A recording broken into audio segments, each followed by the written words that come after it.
오늘 하나님 말씀은 사도행전 1장 4절부터 9절까지입니다. 사도행전 1장 4절부터 9절. 사도행전 1장 4절부터 9절 성경 봉독한 후에 우리 김혜옥 전사 나오셔서 특성하시고 전사님 특성 끝나고 바로 이어서 우리 제임스 형제 위로 올라와서 간증하시면 되겠습니다. 하나님 말씀 같이 교독하시겠습니다. 제가 먼저 읽습니다. 사도와 함께 모이사 그들에게 분부하여 이르시되 예루살렘을 떠나지 말고 내게서 들은 바 아버지께서 약속하신 것을 기다리라. 요한은 물로 세례를 베풀었으나 너희는 몇 날이 못되어 성령으로 세례를 받으리라 하셨느니라. 그들이 모였을 때 예수께 여쭈어 이르되 주께서 이스라엘 나라를 회복하심이 이때이니까 하니 이르시되 때와 시기는 아버지께서 자기의 권한에 두셨으니 너희가 알 바 아니요. 오직 성령이 너에게 임하시면 너희가 권능을 받고 예루살렘과 온 유대와 사마리아와 땅끝까지 이르러 내 증인이 되리라 하시니라. 이 말씀을 마치시고 그들이 보는데 올려져 가시니 구름이 그를 가리어 보이지 않게 하더라. 아멘. 오늘 원래 간증하면은 거기에 맞는 본문을 택해서 다른 걸 준비하다가 오늘이 승천절이잖아요. 그래서 주중에 그냥 본문을 이렇게 바꿔가지고 말씀을 준비했어요. 지금 예수님이 하늘로 올라가시는 그런 모습이 있는데 지금 어디로 올라가시는 게 하늘로. 우리 기독교의 3대 절기가 있잖아요. 성탄절, 그리고 또 뭐가 있어요? 부활절, 그리고 오순절. 그런데 이 승천절은 잘 몰라요. 그래서 승천절이 실은 지난주 목요일이에요. 5월 18일, 5.18 강주 사태 일어난 그날인데 승천절은 대다수 개신교는 지키지 않고 이제 캐토릭에서 이렇게 지키고 있는데 승천절을 지키지 못하는 교회들은 또 승천주의를 이렇게 지키고 있는데 이게 이제 굉장히 의미가 있는 게 왜냐하면 예수님께서 사도행전 3절에 이랬어요. 40일 동안 고난당하시고 부활하셔서 40일 동안 땅에서 사시면서 사람들이 나타나셨어요. 그리고 제자들에게 특별히 또 특별교육을 시켰어요. 40일 동안 하나님 나라에 대해서 특별교육을 시켰어요. 그리고 이제 하늘로 올라가셨는데 그런데 이 이스라엘이 지키던 절기가 있거든요. 우리 이제 개신교는 오늘날 3대 절기 하면은 아까 얘기한 대로 성탄절, 부활절, 오순절 그러지만은 이스라엘 그 구약의 절기 보면은 3대 절기가 있고 7절기가 있는데 이 절기에 따라서 예수님이 이 땅에 오시고 죽으시고 부활하시고 또 다시 오시고. 제가 이제 먼저 번에도 몇 번 말씀을 드렸는데 이게 이스라엘의 달력으로 6월절 1월 14일 1월 14일이 예수님께 십자가에 달리신 날, 고난주간 때 우리 성금요일이라고 그러죠. 그게 이제 패스오버 6월절이거든. 그리고 그 다음부터 무교절이 시작되는데 예수님이 그 다음 날, 무교절 지나고 안식일 날 돌아가셨거든. 근데 그때가 초실절이에요. 이 초실절은 무슨 절이냐면은 이스라엘 백성들이 이제 보리 농사를 짓고 보리 첫 단을 수확을 해가지고 하나님께 바치는, 요제로 바치는 그런 절인데 이 초실절에 예수님이 부활하신 거예요. 자, 여기 보면은 레위기 23장 15절에 안식일 이튿날 그랬죠. 곧 너희가 요제로 곡식단을 가져온 날부터 세워서 곧 7 안식일에 수를 세우고 그랬어요. 그러니까 여기 안식일 이튿날은 뭐예요? 초실절을 얘기하는 건데 그게 예수님 부활하신 날이에요. 그러고 나서 이제 7 안식일 이튿날 77절이라고 그러잖아요. 77이 49 오순절이 그 다음 날이 이튿날이 50일째 되는 날이잖아요. 이게 오순절이거든. 이 오순절 때는 어떤 열매를 드려요? 밀 추수를 해서 밀의 열매를 드리는 거예요. 그래서 보리 추수를 초실절에 하고 그 다음에 밀 추수를 오순절에 하는데 보리 추수를 해서 한 달을 바치는 그 요제라고 하는데 이때가 바로 예수님이 부활하신 날이에요. 그래서 고린도전서 15장 20절에 뭐라고 해서 한번 같이 읽어보세요. 그리스도께서 죽은 자 가운데서 다시 살아나사 잠자는 자들의 첫 열매가 되셨도다. 이 초실절, 처음 열매를 드리는 절기가 초실절이에요. 그러니까 예수님이 우리 죽은 자들의 첫 열매가 되셨어요. 그래서 우리도 다 이 다음에 죽은 후에 부활할 것을 말씀을 통해서 약속을 해 주신 거예요. 그리고 이제 50일째, 아까 봤잖아요. 안식일 7번 지나면 7, 7이 49, 50일째가 오순절인데 그게 오늘 뭐예요? 성령 강림절, 다음 절. 그래서 올해 23년에 보면 4월 7일, 1월 14일 유대 달력으로 6월절이 성금요일이에요. 4월 9일이 초실절, 그게 부활절이에요. 그리고 5월 28일, 3월 6일 유대 달력으로 그게 바로 오순절이고 성령 강림절이는 거예요. 얼마나 놀라워요. 그죠? 구약의 절기대로 예수님이 오셨다. 그래서 이제 이건 봄절기인데 가을절기, 나팔절, 속죄일, 장막절, 예수님 나팔 불 때 오실 거예요. 그래서 모든 알곡들을 수확해가지고 어디 장막에 저장시키는 그게 이제 가을절기인데 그러니까 성경 말씀이 그냥 구약에서부터 이게 쫙 연결이 되는 거예요. 오늘 시간이 많으면 더 이제 말씀을 드리고 싶은데 시간이 없으니까. 자, 아까 말씀드린 대로 40일 이 땅에 계시고 이 말씀을 마치시고 그들이 보는 데 올려져 가시니 구름이 그를 가리어 보이지 않게 하더라. 자, 40일 동안 계셨다 그랬어요. 그러면 오순절을 얼마 후에 오는 거예요? 40일 땅에 계셨으니까 10일 후에. 그래서 먼저 목요일이 승천절이라고 그랬잖아요. 10일 후에, 그러니까 다음 주일이 오순절, 성령 강림절이 되는 거예요. 근데 예수님이 떠나시면서 제자들에게 마지막으로 명령을 하신 거예요. 예루살렘을 떠나지 말고 내게서 들은 바 아버지께서 약속하신 것을 기다리라. 이 표준 세번역에는 그들에게 명하시기를, 그 언어는 명한다는 뜻이에요. 그 분부, 명령하는 거예요. command, 영어로. 예수님의 마지막 명령이 뭐예요? 예루살렘을 떠나지 말고 내게서 들은 바 아버지께서 약속하신 거 기다리래. 이게 뭐예요? 약속하신 것이 요한은 물론 세례를 베풀어서 너희는 몇 날이 못해 성령으로 세례를 받으리라. 그런데 이 제자들이 똥똥하게 뭐라고 물어봐요? 그때가 이스라엘 나라를 회복하심이 이때이니까.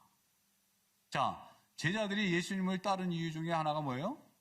이제 예수님 메시아로, 이스라엘의 메시아로 예루살렘에 들어가셔서 로마 군대를 다 몰아내고 옛날 다윗 때처럼 그런 나라를 다시 회복시키는 그 메시아로, 정치적인 메시아로 온 것으로 착각을 하고 계속 따라간 거예요.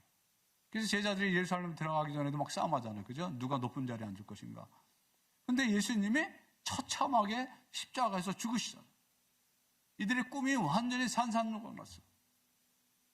근데 예수님이 부활하셨어. 그러니까 이 사람들이 꿈이 다시 야, 예수님이 다시 살아났으니까 이제 요번엔 정말로 로마를 다 무너뜨리고 옛날 다윗 왕국 시대의 그 찬란함을 회복하는가 보다 해가지고 이제 또 쫓아들어요.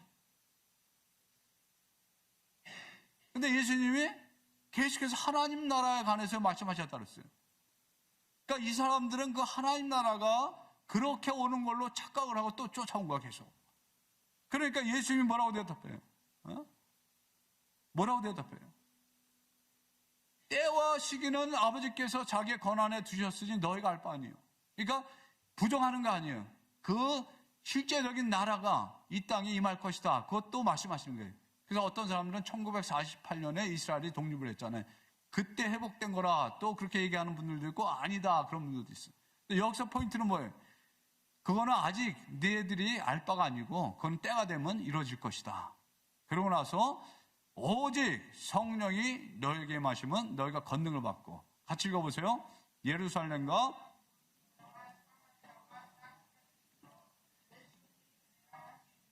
지금 예수님 뭐라고 그래요?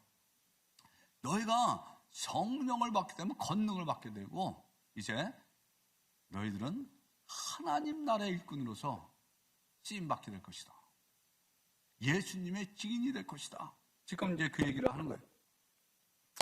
오직 성령이 너에게 마시면 너희가 권능을 받고, 성령이 임하면은 권능을 받는다. 여러분 다이너마이트 들어봤죠? 이게 원래 이 권능이라는 단어에서 나온 거예요. 그 다이너마이트. 권능, 그런 놀라운 다이너마이트 같은 그 능력을 받는다는 거예요. 그래서 증인이 된다는 거예요. 이 증인이 되기 위해서는 성령의 권능을 받아야 돼요. 왜? 여러분들 베드로 생각해 보세요. 조그만 계집애가 너도 갈릴 사람 아니냐? 예수님과 같이 있었지 않느냐? 그러니까 도망치잖아, 막. 무서워서. 그러니까 나가서 그리스도의 복음을 증거하기 위해서는 그 전에 성령의 능력을 받아야 된다. 지금 예수님이 이렇게 얘기하는 거예요.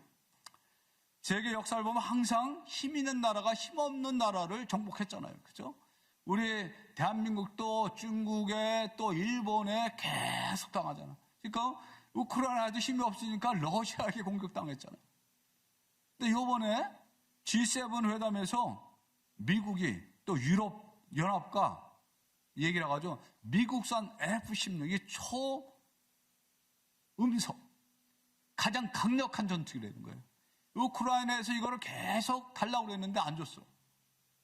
근데 요번에는 주기로 한 거예요. 그러니까 요번에 미국 대통령 바이든이나 유럽의 지도 이거 완전히 끝내지 않으면 안 되겠다. 왜냐면은 그냥 지지부진하면은 지금 눈치 보는 사람들이 있거든요. 뭐 러시아, 브라질 같은 데는 러시아하고 또 인도. 근데 러시아 일 것 같으면은 글로 붙는 사람들이 또 있을 거 아니에요, 나라들이. 그러니까 이번 기회에 러시아는 완전히 끝난다라고 하는 것을 보여줘야 사람들이 일로 모이잖아, 일로. 러시아로 붙을 사람, 중국으로 붙을 사람, 다시, 미국에, 유럽에 붙어 살지. 그러니까 윤석열 대통령도 G7 거기 간 거예요. 지금 이 세계 판도가 지금 요동을 치고 있는 우리 대한민국도 그 가운데 와중에서, 굉장히 어려운 가운데 있잖아요. 그죠? 이 정치 성향에 따라서 지금 반대하고, 안 반대하고, 이게 왔다 갔다 해. 정치 얘기 잘못하면 싸움나. 아무튼 중요한 건 뭐냐면 하나님이 역사를 주관하신다는 거예요. 이 세상의 전쟁은 뭐예요? 힘이 있어야 되는 거예요. 무기가 좋아야 되는 거예요. 군대가 강해야 되는 거예요. 근데 이 하나님 나라 전쟁은 세상 무기 가지고 돼요? 저 전투기 가지고 돼요? 암만 고성능 총 가지고 돼요? 그게 안 된다는 거예요. 하나님 나라 전쟁은 하나님 나라의 무기를 사용해야 되는 거예요. 하나님의 나라는 영적인 나라이므로 이 영적인 방법을 통해서 전쟁에서 이길 수가 있는 거예요. 영적인 방법이 아니고는 안 되는 거예요. 우리는 총칼로 하나님 나라를 확장할 수가 없어요. 왜냐하면 우리의 대적은 이 세상 사람들이 아니고 공중권세 잡은 악한 사단이기 때문에 그래요. 제가 이제 중국 우리 자매들하고 줌으로 성경 공부하는데 우리 제임스 누나도 저하고 그렇게 성공했는데 어떤 자매가 저한테 먼저 2주 전에 이걸 보냈어요. 제가 얼굴 보면 보여요? 저 무당 얼굴. 저 위챗이라고 카톡 하는 거 있잖아요. 중국 사람이 위챗을 쓰는데 절로 보내고 뭐라고 됐어요, 여기? 제가 내일 만나는 분인데 제가 지금 병이 더 큰 것 같습니다. 그래서 생각도 못해 결심하고 한번 무당을 만나겠다고 무당을 소개하는 그 동영상을 나한테 보낸 거예요.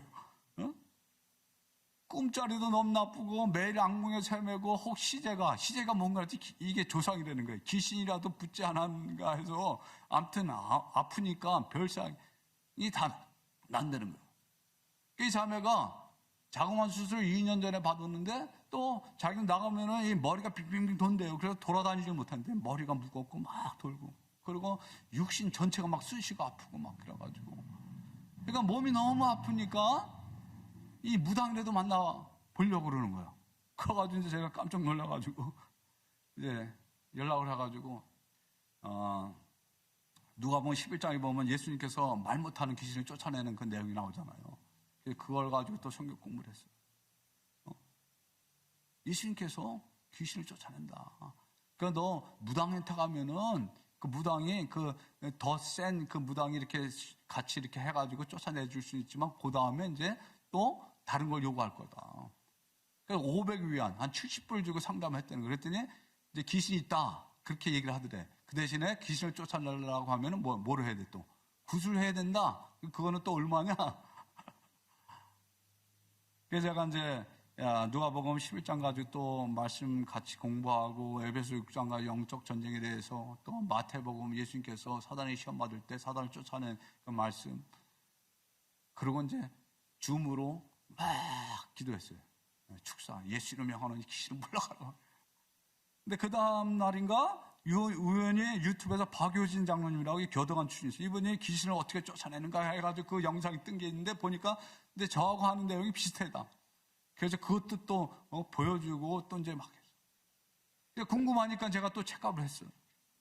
먼저 목요일 날 어떻게 되냐? 꿈을 꿨는데 이 자매는 꿈을 많이 꿔요. 자기 아버지가 그전에는 꿈속에 나타나가지고 이렇게 초라하게 막 그런 모습을 많이 나타났는데 그날은 아버지가 양복을 쫙 빼입고 아주 말쑥하게 키도 크대요. 이렇게 딱 아버지가 꿈속에 나타나가지고 자기한테 뭐라고 막 그러더래요. 근데 그 뒤에 보니까 누가 이렇게 있더래. 보니까 선생님이 거기 있더라는 거예요. 저보고 선생님이라고 그러고 목사님이 안 그러고. 선생님이 거기 있더라는 거야. 근데 너무나 생생하게 아버지가 그냥 정말 말끔하게 그전에는 그냥 꼬질꼬질하게 그냥 힘없이 나타났는데 그래.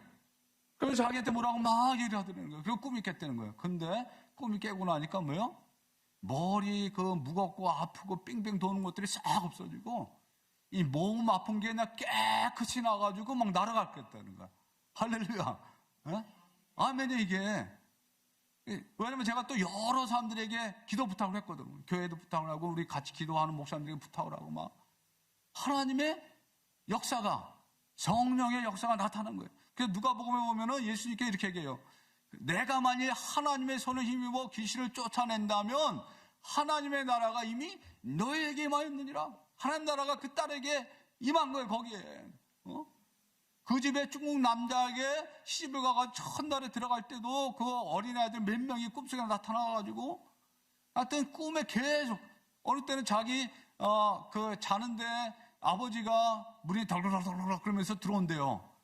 그러다가 또 나갈 땐 자기 남편이 나간대. 그래서 내가 그 귀신들이다. 귀신이 속이는 거다 이렇게. 아버지로 남편으로. 자, 이 하나님 나라 전쟁을 어떻게 해요? 총으로 칼로 할 수 있어요? 암만 좋은 전투기로 할 수 있어요? 말씀과 기도로 예수 그리스도의 이름으로 우리가 전쟁을 하는 거예요. 그러니까 이런 식으로 하는 전쟁은 쉬워요. 왜? 정체가 드러나니까. 근데 오늘날 사단은 어때? 정치, 경제, 문화, 교육, 예술 이 여기저기에 그냥 쫙 뒤에 숨어가지고 교묘하게 하니까 잘 모르는 거예요, 사람들이. 점점 하나님을 떠나가게 만들고 예수님을 부인하게 만들고 멸망의 길로 가게 만드는 거. 코로나 이후에 얼마나 많은 사람들이 길을 떠났어요. 우리 공동체도 아직 돌아오지 많은 사람들. 이게 뭐예요? 배후에서 역사는 사단의 역사가 있는 거예요. 그래서 우리가 기도해야 되는 거예요. 그분들을 위해서 기도해야 되는 거예요. 암만 말로 나오라고 해도 안 나와. 그 배후에서 역사는 사단을 향해서 우리가 대적하고 기도할 때 영적인 문제가 해결이 돼야 발이 떨어지는 거예요. 베드로가 아까도 말씀드렸는데 얼마나 겁쟁이 있었어요. 자기 입으로는 큰 소리 뻥뻥 쳤죠. 예수 위해서 죽기까지 하겠다고. 근데 순간적으로 우리는 이렇게 약해지는 거예요. 성령 충만하지 않으면은 우리는 예수님 부인할 수밖에 없고 도망갈 수밖에 없어요. 그래서 예수님께서 예루살렘을 떠나지 말고 아버지의 약속하신 그 성령의 충만함을 받기까지 기다리는 거예요. 그러니까 우리가 성령 충만함을 받지 아니하고 나가서 사역하면은 다 번번이 깨진다는 거예요. 기독교는 영적인 종교예요. 또 영적인 종교지만 윤리적인 종교예요. 그 영적인 것이 삶 속에서 도덕에서 윤리로 나타나는 거예요. 그러니까는 그 열매로 그들을 알지니라 그랬잖아요. 귀신을 쫓아내고 마귀를 쫓아내고 병 고침을 하고 막 그래도 그 열매가 도덕적으로 바르지 않으면은 그건 까짜리는 거예요. 왜? 귀신들도 그렇게 하거든요.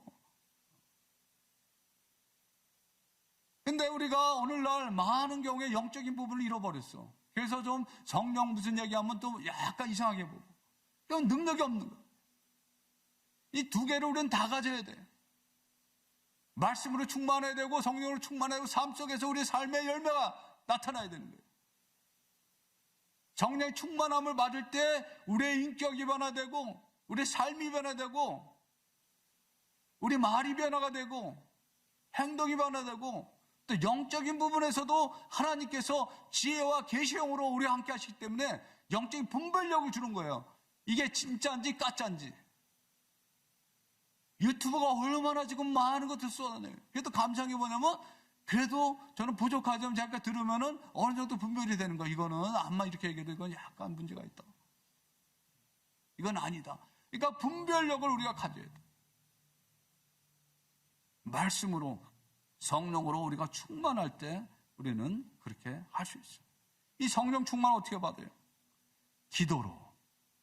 우리 뒤에 보면은 지금 제자들이 베드로, 요한, 야고보, 안드레, 빌립 또 제자들과 여자들과 예수 어머니 마리아와 예수 아들과 더불어 마음을 같이하여 오로지 기도에 힘쓰더라. 마가다락방에 가가지고 오로지. 그러니까 이 제자들은 알았어요. 예수님 능력이 기도를 통해서 온다는 거예요. 예수님이 새벽에도 기도하죠. 밤에도 기도하죠. 겟세마네 동산에서 십자가에 돌아가시기 전까지도 그렇게 기도하죠. 기도하지 아니하고는 성령의 능력을 받을 수가 없다는 것을 이 제자들이 경험적으로 또 아는 거예요. 그러니까 오로지 기도해 주셨다는 거예요. 10일 동안 오로지 기도했다는 거예요. 이 기도는 전능하신 분을 의지하는 연약함이다라고 어떤 분이 이렇게 얘기했어요. 또 리차드 포스라고 하는 분은 기도하는 것은 변화하는 것이다. 왜? 기도하는 게 변화하는 거예요? 기도하는 건 나를 의지하지 않고 전능하신 하나님을 의지한다는 표현이기 때문에 나를 더 이상 의지하지 아니하고 나는 무능력하고 나는 힘이 없고 연약하기 때문에 하나님이 나를 도와주시지 않으면 나는 살 수가 없습니다. 우리 비즈니스도 똑같은 거고 목회도 똑같은 거고 우리 가정도 똑같은 거고 하나님이 나를 도와주지 않으면 하나님 나와 함께하지 않으면은 이미 신앙생활 오래 한 사람들은 다 경험했어요. 저도 경험했어요. 목회 내 힘으로 내 능력으로 뭐 학벌로 그런 게 안 되는 거예요. 하나님의 능력으로 성령의 능력으로. 그래서 기도하는 사람이 하나님께 쓰임받고 하나님의 일을 알고 그 하나님 일에 동참할 때 하나님께서 역사하는 거예요. 기도하는 아이들하고 이분이 이런 얘기를 했어요. 기도의 절대적인 필요성을 아는 것만으로도 사도들은 오순절을 예비할 수 있었다. 모든 성도들을 향해 기도하라는 부르심은 성령의 가장 크고 긴박한 부르심이다 그랬어요. 이제 일주일 남았어. 어떤 교회들은 이 오순절 기도하면서 특별 기도를 해요. 저도 이제 그런 게 했으면 좋겠다는 건 마음인데 여건상 그런 게 안 되니까. 그래도 기도해야 될 거 아니에요. 오순절 일주일 남았어. 이 오순절 일주일 남았는데 우리가 뭘 해야 되는가? 기도해야 된다. 아까 말씀드렸죠. 초실절부터 해가지고 오순절까지 77이 49, 49일인데 이 유대인들이 뭘 했냐면 오멜 카운팅이라고 아까 봤죠. 그 곁단을 가지고 이렇게 하나님께 드리는 걸. 요거를 하루, 오멜 하루입니다. 이틀입니다. 이런 식으로 기도를 한다는 거예요. 왜냐면은 우리가 아는 대로 그 팔레스타인은 정말 하나님이 절대적으로 관여해 주시지 않으면은 농사를 지을 수가 없는 거예요. 그래서 이 벌이 추수하고 나서 이제 밀 수확을 기다릴 때 첫 주는 어떤 날씨가 돼야 되냐면은 동서풍이 불고 비가 와야 된다는 거예요.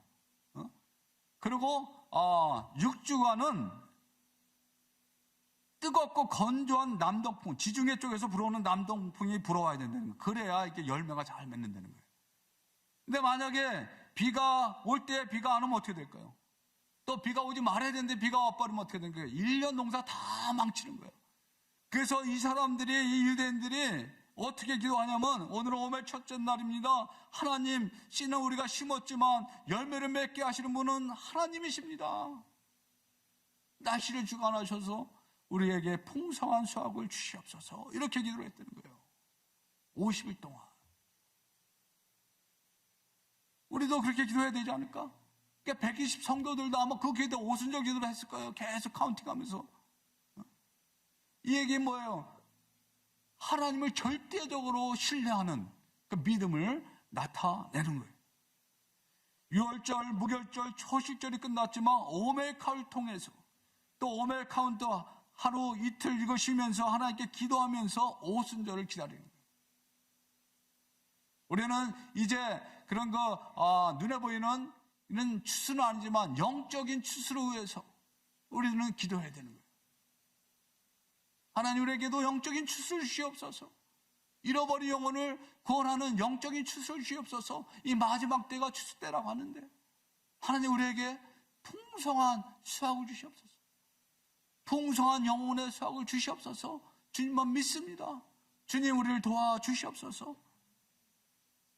그 하나님의 놀라운 은혜와 성령의 충만한 역사하심을 기대하고 바라고 기도하면서 오순절을 기다리는 거예요. 그런 하나님의 사람들에게 하나님께서 성령으로 충만하게 임하시고 우리가 기도하는 대로 그 영혼의 추수도 줄 줄로 믿습니다. 기도하겠습니다.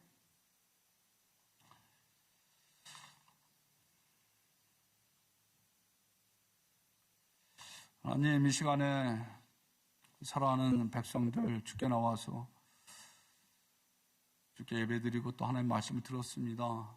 주님, 세계 정세도 그렇고 미국의 경제 상황도 그렇고 그렇지만 우리는 그것보다도 무엇보다도 우리의 그 영혼의 갈급함이 있습니다. 주님을 더 만나고 싶은 그런 갈급함이 있습니다. 우리 주위에서 방황하는 그 영혼들을 하나님 앞에 인도하고자 하는 그런 갈급함이 있는데 하나님 그게 잘 되지 않습니다. 우리 같이 신앙생활했던 우리 성도들 같이 다시 교회 나와서 예배 드리자고 해도 나오지 않습니다. 하나님 우리가 해야 될 일이 무엇인지 오늘 또 말씀을 통하여서 배웠습니다. 하나님께 나가서 기도하게 하시고 하나님 얼굴을 구하게 하시고 하나님 은혜가 아니면은 하나님의 도와주심이 아니면은 우리 가정은 도저히 살아날 수가 없습니다. 우리의 생업은 도저히 일어설 수가 없습니다. 우리의 교회는 도저히 일어설 수가 없습니다. 다시 한번 하나님 우리 성도들이 하나님 얼굴을 구하는 성대 본연의 모습 돌아가게 하시고 하나님과의 깊은 기도 가운데서 주의 음성을 듣게 하시고 성령의 인도함을 받을 수 있도록 주여 도와주시고 인도하여 주시옵소서. 감사드렸고 예수님의 이름으로 기도합나이다. 아멘.